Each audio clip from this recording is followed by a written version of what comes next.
La petite fille qui chantait seule dans une chambre remplie de peur est devenue l'une des artistes les plus révolutionnaires de l'histoire de la musique. Mais rien dans son parcours n'a été facile, et les cicatrices de l'enfance ont façonné chaque note, chaque parole, chaque battement. N'oubliez pas de vous abonner à la chaîne et de liker la vidéo pour soutenir notre travail. L'ascension de Missy Elliott ne reposait pas seulement sur le talent, c'était une question de survie. Sa carrière ne devait rien à la chance, aux relations ou à l'apparence.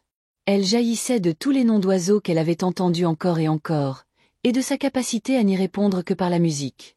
Au lycée, bien avant les récompenses et la reconnaissance, Missy rencontra Timothy, Timbaland, Mosley. Lui n'était qu'un gamin avec un clavier Casio. Elle, une fille discrète aux grandes idées. Ensemble, ils commencèrent à créer une musique qui ne ressemblait à rien de connu. Dans un monde où tout le monde suivait les tendances, eux ne rentraient dans aucune case, et c'est précisément ce qui les rendait uniques. Leur premier vrai tremplin fut leur collaboration avec Aaliyah. Ensemble, ils créèrent des titres comme One in a Million, une musique futuriste, presque extraterrestre. Missy avoua plus tard avoir été terrifiée à l'idée que personne ne comprenne leur univers. « J'avais peur », confia-t-elle à Billboard. À l'époque, personne ne rappait et ne chantait à la fois. C'était différent, trop différent. Mais cette différence, c'était ce qui la définissait. En 1997, Missy sortit son premier album, Supa Dupa Fly. Ce ne fut pas seulement un succès, ce fut une déclaration. Le clip de The Rain devint instantanément culte. Vêtue d'une combinaison gonflable noire, Missy transformait chaque insulte reçue sur son corps en une armure. Elle ne correspondait pas à l'idée que l'industrie se faisait d'une star. Elle était mieux. S'ensuivit une série de succès que la plupart des artistes n'osent même pas rêver. Da Real World, Miss E. So Addictive, Under Construction. À chaque sortie, elle frappait fort. Get Your Fricon, Work It, Pass That Dutch. Des tubes qui envahirent les ondes et s'imprimèrent dans les mémoires. Elle collabora avec Beyoncé, Gigi, Mariah Carey, Whitney Houston. Ses clips étaient fous, surréalistes, comme des mini-films de science-fiction. Elle était bien plus qu'une rappeuse, elle devenait l'architecte d'un nouveau langage visuel. Mais derrière ces images audacieuses et ces textes pleins d'assurance se cachait une femme qui s'effondrait doucement. Plus sa célébrité grandissait, plus la pression augmentait. Elle ne faisait pas que sa propre musique.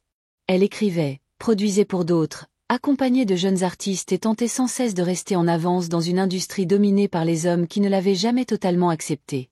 En 2005, son corps commença à lâcher. En 2008, après une perte de poids rapide et des symptômes physiques incontrôlables, Missy fut diagnostiquée avec la maladie de Basedow, un trouble auto-immun qui s'attaque à la thyroïde. Les symptômes étaient graves, chute de cheveux, yeux exorbités, hypertension, tremblements musculaires si violents qu'elle ne pouvait plus tenir un stylo. Un jour, elle faillit provoquer un accident de voiture à cause d'une crampe à la jambe qui l'empêchait de freiner. « Je ne pouvais plus écrire », dit-elle. « Je me sentais impuissante. » Ce même corps qui l'avait portée sur scène, qui dansait, qui performait, se retournait maintenant contre elle. Et l'industrie qui lui avait déjà dit qu'elle n'avait pas le bon physique se mit à douter à nouveau. Soudain, Missy Elliott, l'esprit le plus novateur du hip-hop, disparut. Plus d'albums, plus de clips. Beaucoup pensèrent qu'elle était finie. Mais elle ne l'était pas. Même si elle s'éloignait de la scène, Missy ne cessa jamais de créer. Elle continua à écrire et à produire dans l'ombre, façonnant des tubes pour Beyoncé, Ciara, Monica. Elle se concentra sur sa santé. Elle suivit un traitement par radiothérapie. Elle changea son mode de vie. Peu à peu, elle se reconstruisit. Elle en parlait avec calme, mais la réalité était bien plus dure. Dès le départ, Missy avait dû affronter l'obsession de l'industrie musicale pour l'apparence. Au début des années 1990, elle écrivit et interpréta un couplet pour la chanson « That's What Little Girls Are Made Of » de Raven-Symoné. Mais lors du tournage du clip, Missy ne fut pas invitée. À la place, une mannequin mince et à la peau claire mima ses paroles. On me disait que je pouvais chanter, écrire, mais que je n'avais pas le bon look, raconta-t-elle. Ça m'a brisé le cœur. Je ne l'ai jamais oublié. Même après avoir prouvé qu'elle était une faiseuse de hits, les critiques continuèrent. On lui dit qu'elle devrait rester dans l'ombre. On se moqua de son poids, de sa peau, de son style excentrique. Mais elle ne changea jamais pour leur plaire. Elle changea le système lui-même. En dehors de la scène, Missy était à l'opposé du personnage flamboyant que l'on voyait dans ses clips. En réalité, elle était d'une grande timidité. Je rigole quand je suis nerveuse, avoua-t-elle. Je gigote, je joue avec mes mains. Le seul endroit où elle se sentait vraiment sûre d'elle, c'était sur scène ou en studio. Dès que je monte sur scène, confia-t-elle au gardien, je fais abstraction de tout. Je suis dans mon propre monde. Un monde qu'elle avait bâti à partir de sa douleur, de ses rejets, de sa maladie. Un monde où elle avait transformé le traumatisme en rythme, l'anxiété en art et le silence en musique. Aujourd'hui, son héritage est incontestable, mais sa carrière est bien plus qu'une succession de tubes. C'est l'histoire d'une femme à qui l'on a dit qu'elle n'avait pas sa place, qui a connu des effondrements physiques et mentaux, mais qui a continué de créer malgré tout. Missy Elliott n'a pas seulement survécu à l'industrie musicale, elle l'a transformée. Et cette transformation a eu un prix. Au sommet de sa gloire, Missy Elliott semblait inarrêtable. Sa musique résonnait partout, à la radio, dans les clubs, à la télévision.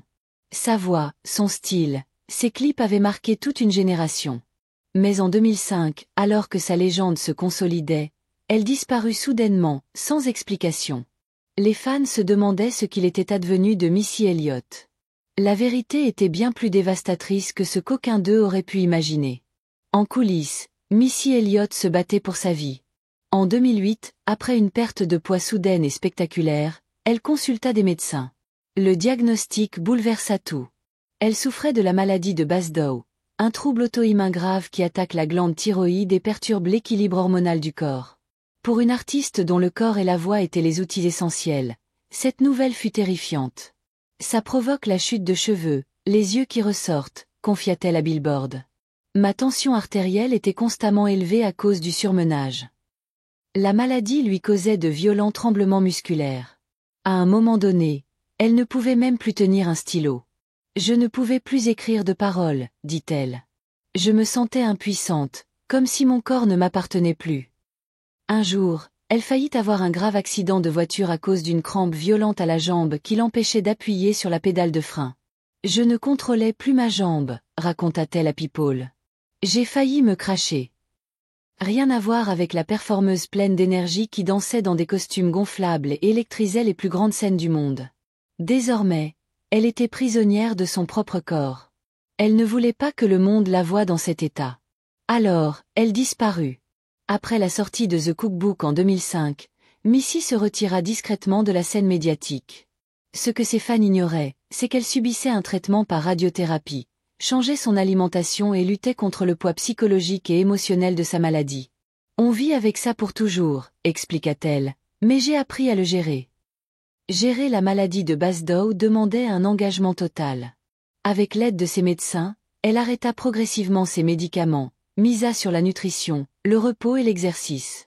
Elle évitait les apparitions publiques, mais n'avait jamais cessé de créer. Si je voulais sortir The Missing Feel of Missy Elliott, je pourrais sortir 6 albums, confia-t-elle à People. Je n'ai jamais arrêté de créer. Mais le poids émotionnel était plus lourd encore que les symptômes physiques. Missy finit par révéler combien l'industrie l'avait épuisée. Elle n'en était pas seulement la figure de proue. Elle en était aussi l'autrice, la productrice, la chorégraphe, la visionnaire, pour elle-même et pour les autres. Les gens ne se rendent pas compte à quel point c'est dur de porter autant de casquettes, déclara-t-elle à Variety. Il faut veiller à ce que le travail pour les autres ne vienne pas brouiller ta propre voix. Et cette pression s'accumula. En 2015, elle devint insupportable. La superstar Katy Perry l'invita à la rejoindre sur scène pour le show de la mi-temps du Super Bowl. C'était le grand retour de Missy après près d'une décennie d'absence, un comeback spectaculaire devant des millions de spectateurs. Mais quelques jours avant l'événement, Missy fit une crise de panique si intense qu'elle dut être hospitalisée. J'ai paniqué, se souvint-elle. C'était censé être une surprise, et j'ai craqué. Je ne pensais pas en être capable. Mais d'une façon ou d'une autre, elle le fit. Le soir du Super Bowl, Missy apparut sous les projecteurs du stade, devant des milliers de spectateurs et des millions de téléspectateurs. Et elle assura. Sa présence, son énergie, sa performance ne se contentèrent pas de répondre aux attentes, elles volèrent la vedette. Je me suis dit, si je peux juste faire ce premier pas, le reste suivra, raconta-t-elle à Billboard. C'est uniquement la grâce de Dieu qui m'a portée à travers cette performance. Ce retour fut un triomphe, mais il était le fruit d'années de douleur, de peur et de persévérance. En 2011, Missy avait révélé publiquement sa maladie dans une interview pour People. Elle y décrivait sans détour à quel point elle avait frôlé la perte de sa voix et de son avenir. « Je ne pouvais même plus soulever un stylo, disait-elle. C'est là que j'ai compris que quelque chose devait changer. » Même loin des projecteurs, Missy continuait de travailler, écrivant des tubes pour Beyoncé, Ciara, Monica ou Fantasia. Mais elle se cachait, non par manque de talent, mais parce qu'elle ne se sentait plus entière. La maladie l'avait dépouillée non seulement de sa force, mais aussi de son identité. La maladie de Basedow ne pèse pas seulement sur le corps. Elle touche aussi l'image de soi, la confiance, le contrôle. Et pour une femme qui avait passé sa carrière à défier les normes étroites de l'industrie musicale, cette perte fut particulièrement cruelle.